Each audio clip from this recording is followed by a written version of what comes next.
Assalamualaikum. Yuk makan yuk tengah hari. Serak suara mak. Assalamualaikum. Mak makan apa? Ni pucuk paku merah tadi, masak sambal. Lauk pagi tadi tu kaki ayam dengan ayam masak apa mak tu tak tahu, masak hitam tapi bukan tu. Dengan masak kicap pun bukan juga. Kita makan lah ya. Bismillahirrahmanirrahim. Nasi panas, lauknya panas.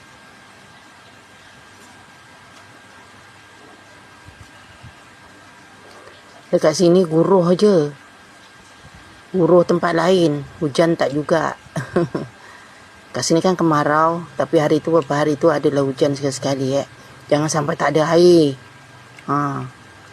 Gitulah.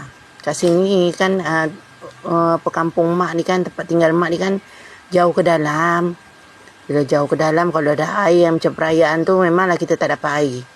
Sebab depan-depan sana dah ambil air mak. Gitulah.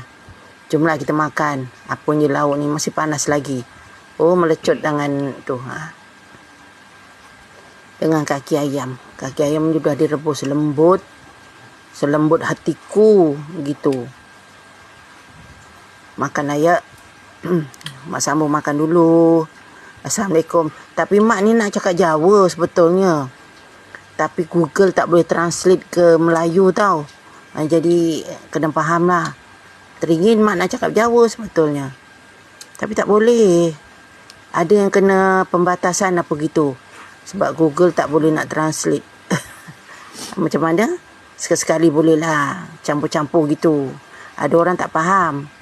Jadi mak kena fahamkan lah ni. Ya. Makanlah yuk. Assalamualaikum. Dah sudahlah.